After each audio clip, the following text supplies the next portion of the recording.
Hey guys, welcome once again to your Myrtle Beach Living Live channel right here on Facebook. We're streaming to 3 different pages, 2 groups. We're also streaming to Twitter, LinkedIn, and a couple other places. Anyway, this week I'm glad to have with us in episode 11, Janine Alexander. She is a realtor from Louisville, Texas, or Argyle, Texas even, is I think is where she actually lives, but we're going to get her on right now. Boom, there she is.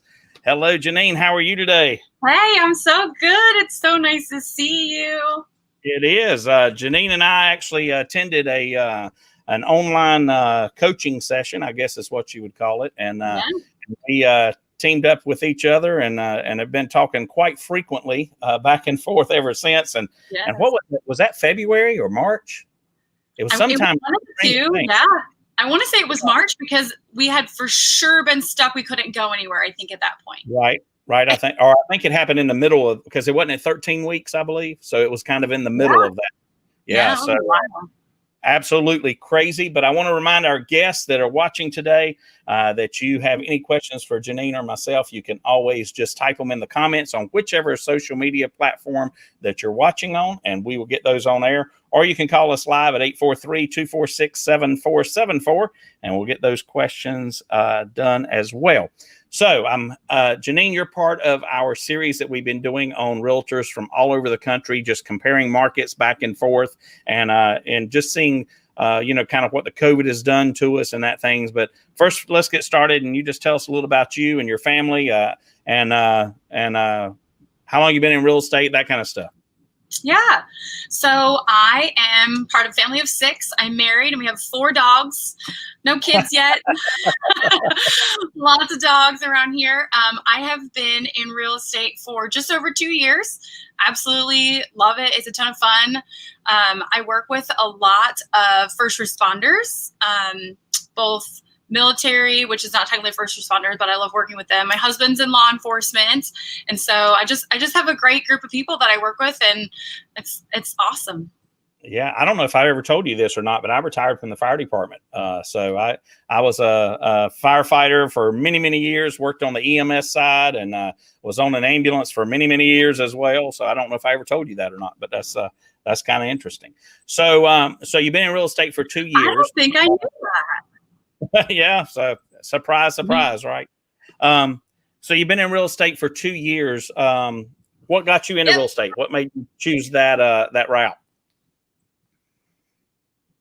So for me, it's kind of always been in my blood, I guess. My dad used to work for a national company that would respond to like national disasters, but he also built our house from the ground up. So I've just always been part of the, how does it work? How do we build it? I love to fix things. And so it just kind of made sense from an entrepreneurial standpoint. Like, I love houses. I love working with people. And so to do both at once, and kind of, my dad owns a real estate company at home. He does REOs. And so it just made sense, honestly. Right. Isn't it awesome when you close that deal and you just see the look on the client's face? It just makes a world of difference. That happened yesterday. We had one that took a little bit longer, and we closed on it. And man, it's the guy actually came up and gave me a huge hug and said, "Thanks for being there throughout the whole process." And that's always great.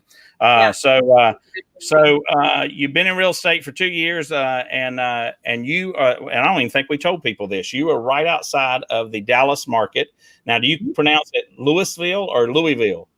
Louisville. Yeah, that's where my office is. Yeah. We have a couple of places here that are spelt the same way and they pronounce it differently. So, let's see. Louisville is on the northwest side of Dallas, right?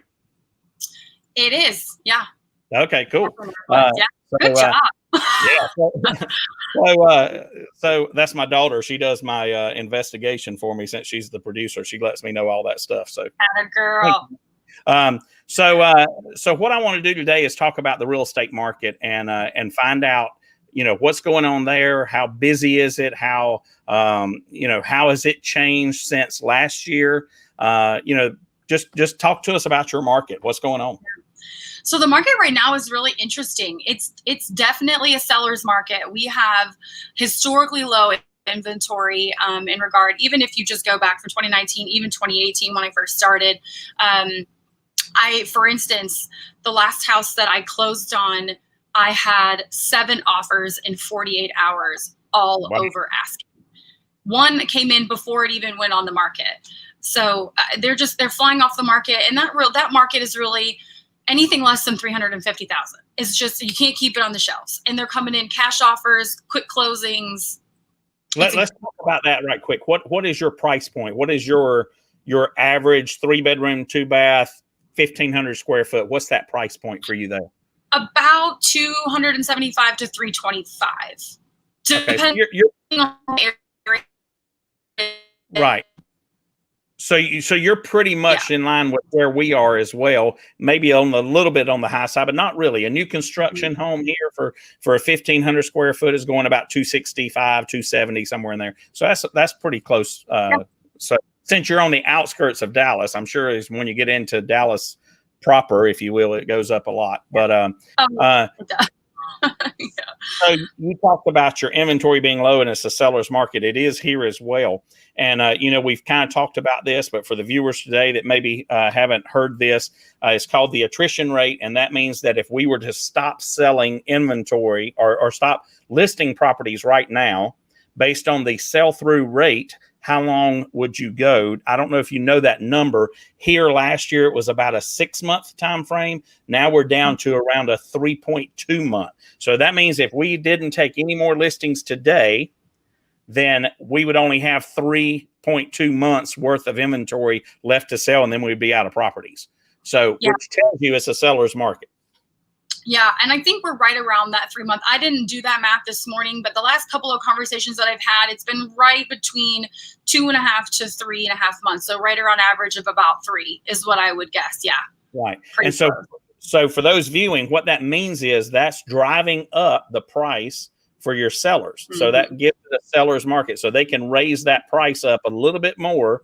Or you can be very competitive and price it very good, a little bit lower, and get those 7 offers that are all above asking when you list your home. I had a condo that I put on, or a townhome that I put on the market last Thursday at 11 p.m. and had an offer that was accepted by 9:30 a.m. So they're not lasting long at all on the market.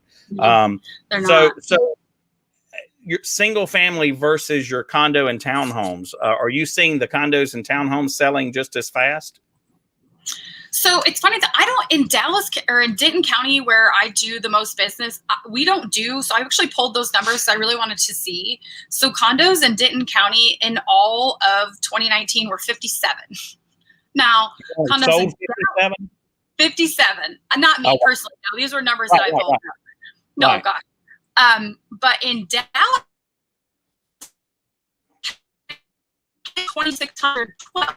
So there's a massive difference from county is mostly single family versus a single family detached. There's a lot of condos in Dallas County, a lot. Right, sure. So those, when you go year over year, average that sold a month is about 5 in 2019, and right now it's about 3.5. So they've gone down just a smidge.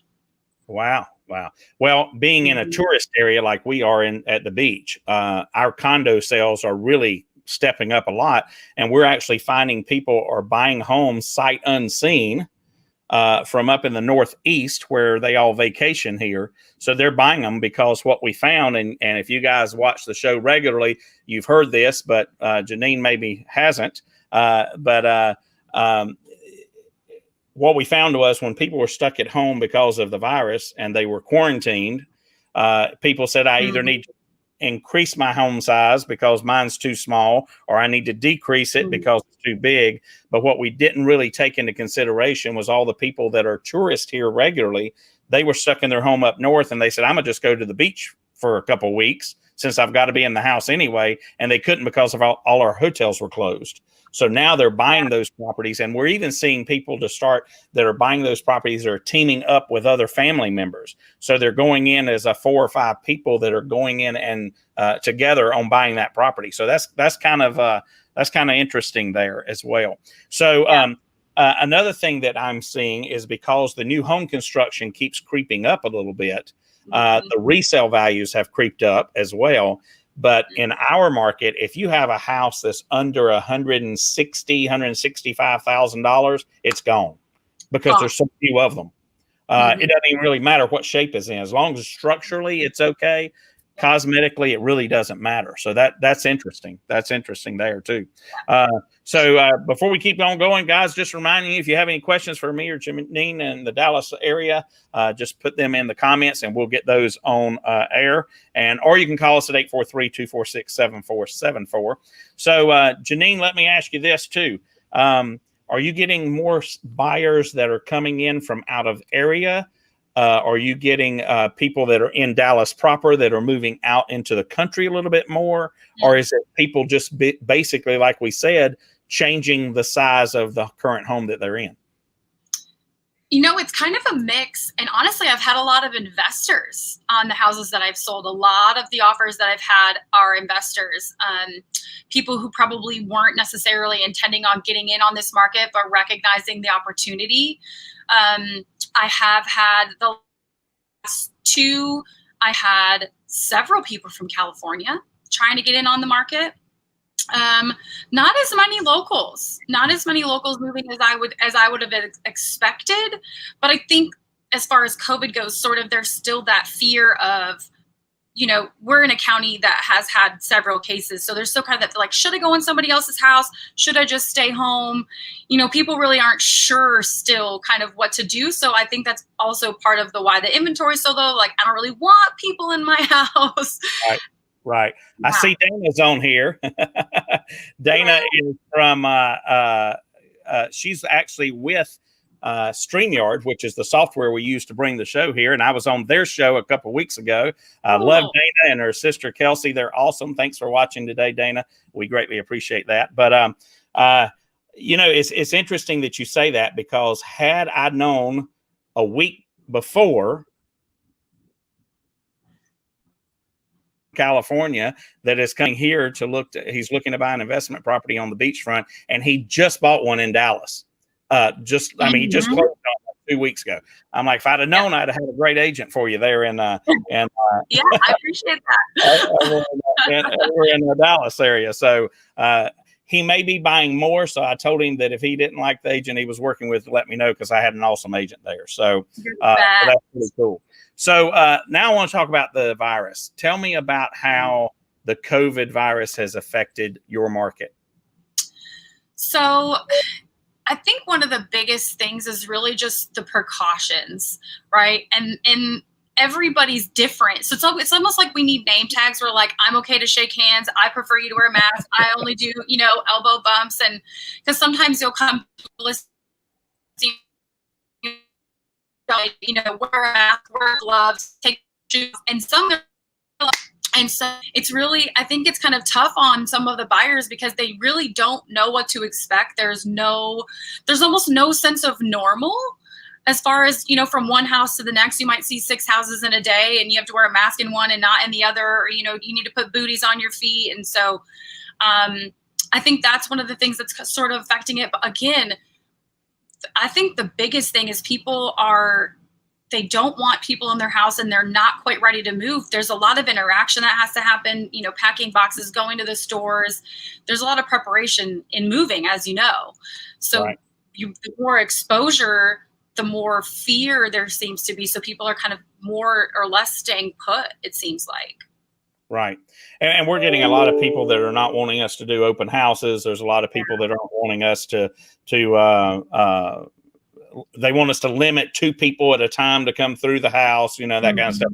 As an agent, one of the things I've done when I've shown property is I just ask all of the clients not to touch anything. If they want anything opened, let me do it. And then I wipe everything down before I leave. And that seems to make people a little bit more feel better about it, so that's kind of cool. So I tell you what, guys, we're going to take a commercial break right quick, and then we'll be back with Janine Alexander from the Dallas, Texas market, right up in Louisville in the Northwest. So don't forget, if you have questions, to let us know, and we'll be right back after this commercial break.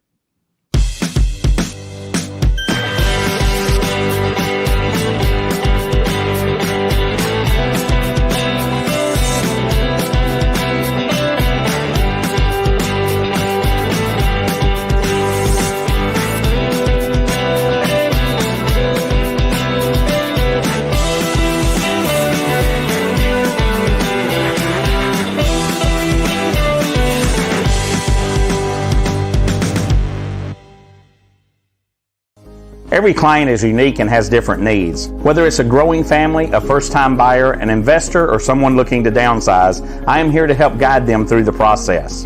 My name is Todd Cartner. I am a realtor with Exit Coastal Real Estate Pros. I serve Myrtle Beach and the surrounding area, and there is no place I would rather have my family call home.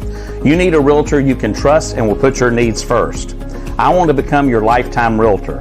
If you are looking to buy or sell real estate, please give me a call. I look forward to speaking with you soon. All right, thanks guys, and welcome back once again to Myrtle Beach Living Live. Get it out. We're on episode 11, and we're right here with Janine Alexander from just above Dallas, Texas, in a little town called Louisville, Denton County. Big area, large area, big county. So, just remind you guys, if you have questions, please feel free to type them in your comments. We're live on Facebook in 3 different pages, 2 different groups. We're on LinkedIn and YouTube and all over the place. So if you guys have any questions, just type them in your comments and we'll get them on air as well. You can also call in live at 843-246-7474. Janine, let's switch gears just a little bit and let's talk about the lenders in the area. We're seeing a couple things. Number one, let's switch over to title work. Title work is taking a little bit longer because the market's so busy right now. But from the lender standpoint, they're taking a little bit longer as well. Are you seeing that in your area, and what do they project? And I'm talking about private lenders, not your local banks type thing. What are they projecting from now to the end of the year? Yeah. So they are so busy. They're doing refinances like they're going out of style. I was just talking to my favorite lender this morning, Carrie, and just kind of asking her, what do you think? How are things looking for you? And really, the conversation kind of went like, we don't know. Every day it changes. Just between yesterday and this morning, the rates went up just a little bit. She said, but honestly, I really think that over the rest of this year, I think rates are going to stay low. But if we find, she said, if we find a cure for Corona, rates might go up a little bit. We don't know. We really think they're going to stay low based on how they stay. And every day it changes. Right. It does. And that's why it's good to shop around a little bit as well. I've had a couple lenders here to say that they're thinking that the interest rates may drop down into under 2%. We just wrote one the other day for 2.9%, which is the lowest I've seen in this market so far. But that's interesting. That's interesting. Are you hearing anything else about the interest rates dropping in the fourth quarter? Are you hearing any of that, or are you just like what you said, just it's day by day kind of thing?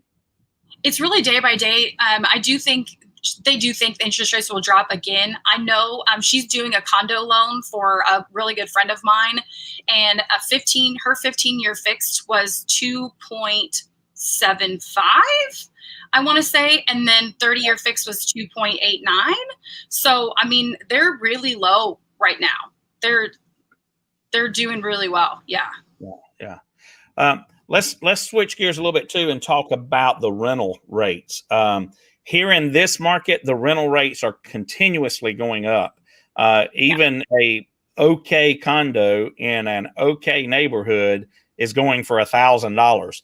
Just a couple years ago, you could get, and that's a 2-bedroom condo. A couple years ago, you could get it for $750. So they've gone up significantly. What about in your area?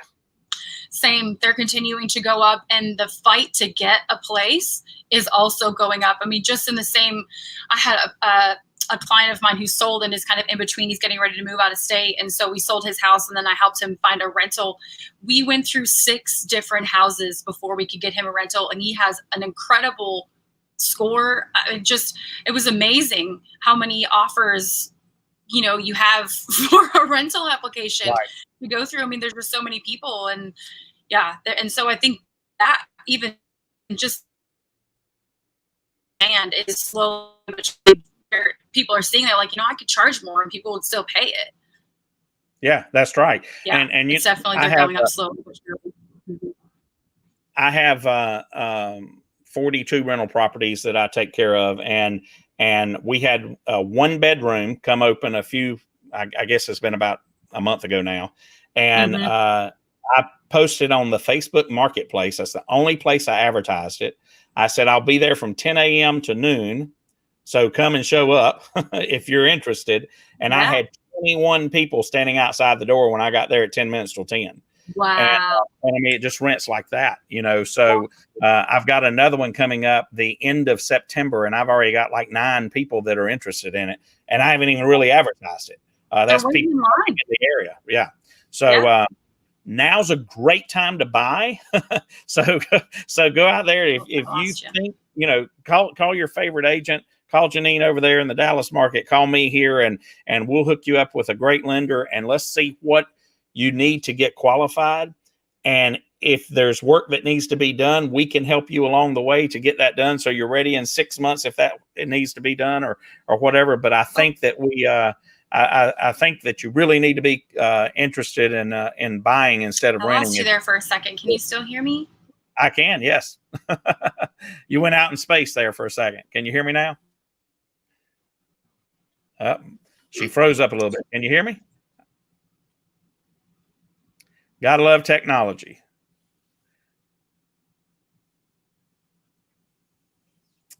Can you hear me? I see you. I don't see you moving.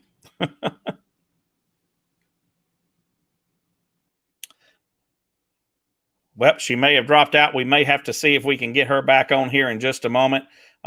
This is how some of it works sometimes because we are live. But I do want to talk to you guys. Like I was saying, if you are interested in renting, or if you're renting a property right now and you think that you may not be able to afford it, it is great for you to reach out to a real estate agent. Let them team you up with a lender and see what we can do to get you qualified and get you into a home that you're actually paying, that you will end up owning, as opposed to spending the money on just renting and it going nowhere. You're basically paying the mortgage of the person that you are that owns the property. I got her back now. Hey, are you there? Can you hear me now? That was weird. I don't know what happened. If you needed a potty break, all you had to do is say so. Next time I'll laugh. There you go. So welcome back, Janine, and once again to you guys. We were just talking about rentals, and if you are renting, get with your local real estate agent and talk to or let them team you up with a lender, so we can see if we can get you into owning your own home instead of throwing away the money and rent. Absolutely. So I guess one of the things that is important right now too is if you have someone that's looking to buy or sell, what advice are you giving them in your market? So right now, if you need to sell and you are ready to sell, because your house will probably go very, very quickly. There aren't enough houses on the market for buyers to choose from. They're looking. They are out there.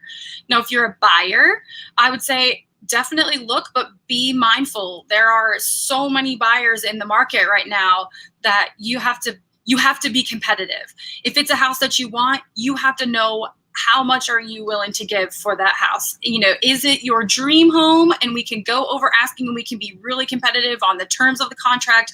Or is it like, I like this house, but because if it's that, then we need to wait for the one. And normally I don't do that. Normally I would say, if you can check 75% of your boxes, let's make an offer. But right now if you really, really, really want it, you got to really, really, really go for it. And you're exactly right. One of the first things that everybody should do is speak to a lender and get pre-qualified. Yes. A lot of agents or a lot of agents are telling their sellers not to accept an offer unless there's a pre-qualification letter with it, because the market is so competitive right now. So speak to the lender, get your ducks in a row so that when you're ready to make that, you can jump right on it. And I will also tell you that I had an offer come in on a listing that I have the other day, and it was ridiculous. It was $25,000 below asking price. They wanted them to pay $4,000 in closing costs. They wanted a $2,000 credit for new appliances, which were not that old to begin with. They wanted them to pay for the home inspection. They wanted them to pay for the termite inspection. And I'm like, do you want us to move you in too? I mean, It was ridiculous. And I told the agent, I said, I can't believe you allowed your client to make that kind of offer because it will not be accepted, especially like this. No. And of course it wasn't. As a matter of fact, the seller told me, said, why did you even bring that to you? Or to me? I legally have to. That's my job. Yeah. I said, if it's $1, I have to bring it to you. That's right. But it is kind of ready. So if you're interested in making that, again, guys, speak to your agent, get with a lender, get that pre-qualification, and be ready because it is not lasting long whatsoever. Houses in our market right now are selling for 98.2% of list price. Ours are at 99.15. See, guys, right there you go. It's 99.15. It's incredible how the market is right now. If you are looking to sell your property, get it listed quick because the inventory is low. Janine, I want to say, yeah, please. So the other thing I wanted to say is, I don't even right now in this market, I won't show a house unless I have a pre-qual in my hand. If I don't have a pre-qual in my hand, I'm not going to meet you. The other thing is I am even leery right now about bank pre-qualifications versus local lenders because I've had 2 deals fall through. Both of the deals that I tried to do this year with a bank fell through. And I switched them to a local lender and they closed within 15 days. So that's another thing that I've kind of been trying to like really work with my people on is find a local real estate lender, someone who knows your market and knows what they're looking for and can really close the deal. That's a huge thing right now. It gives the other real estate agent a little bit more confidence in your offer so that they can present it a little better to those sellers. Right. And let's talk about that just a second. The difference between a local bank and a mortgage lender, a local bank usually will go up to about 35 to 40% of your debt to income ratio. And they are using the funds that come from their members. They get the funds from bank fees, from interest that's on a car loan, interest that's on a mortgage, credit card fees. They get all that from, that's where they make their money. So when they are lending money out, they have to protect their members. So they're very cautious. Their guidelines are much more tight before they lend that out. With a mortgage lender, which is a large company, it can be U.S. Mortgage, Guild Mortgage. There's several of them here, but they use investment money. So the investors that are putting that money in know that they're taking some type of a risk. So when they do that, they're able to have a little bit less stringent guidelines, and they will typically go up to 40, even 45%. I've actually seen one at 50% of the debt to income ratio. So that makes a little bit of a difference there. So you know, it's really important to understand that because it can make a huge difference of whether or not you get the loan. It does. And the difference, another big difference is, you know, whether or not you have manual underwriting or you have digital underwriting. Because if you have a lender who can, you know, the mortgage broker who can match you with lenders and with multiple lenders, then you're in a situation where, yeah, you can, because they can look at you as a person instead of a number. They can go over that 43% threshold, you know, and get you, you know, maybe 45 because they realize, okay, this debt's going to pay it off sooner. So we don't really have to worry about that versus some other ways to do it. You're just a number. And if you don't meet that exact percentage, the deal falls through. So I just can't stress enough working with somebody who is for you and not just for their investors. And, you know, they have your best interest in mind as well, which I think is just massive in this market right now. It is. And, you know, that's another thing. The lender that I use regularly, they have software that they go and put in. And based on your credit report, they put all the numbers in and they say, hey, guess what? You don't have to pay off all these credit cards, but if you pay this one that's at 70% down to 25%, then boom, I can get you approved. And so that's when it's great working with a lender like that. They can tell you what to do so that you can get approved. It's actually really cool. It helps us. It helps you. And like you said before, it makes a big difference when you take that pre-approval letter. The other agent on the other side, can talk to their seller and say, hey, look, this guy's pre-approved it. It does make a big difference. So Absolutely. Yeah, I agree with you so much. Well, Janine, thank you so much for joining us today. I'm sorry we had a little technical difficulties there, but that's the world of technology. And guys, we appreciate all the comments. Dana, thanks again for joining us here. I saw you on here quite a bit, and we will see you next week. I will tell you next week. Hold on one second, Janine. Let's get this slide up. And next week we have RV and Dave, who are with Ace Homes in Nashville, Tennessee. Wow. And these guys are very young. They are actually, I think she is 24 and he is 25, but they have got into the real estate market as investors, but they're also flipping houses. And they have done very, very well. And they reached out to us and want to be on the show. So we're going to have them on next week. And I look forward to that. So if you or anyone you know may be interested in flipping some houses, there's a lot of property out there that can use it. So tune in next week. As always, it's 12:30 Eastern time, 9:30 a.m. Pacific time. And if you're Janine and you're right in the middle of it, you're about an hour behind. So I guess it's just after 12 there. So we'll be on at 11:30 Central time. There you go. Janine, thanks again so much. Yes, ma'am. And we'll talk to you in just a second. And guys, we'll see you next week. Thanks for joining us.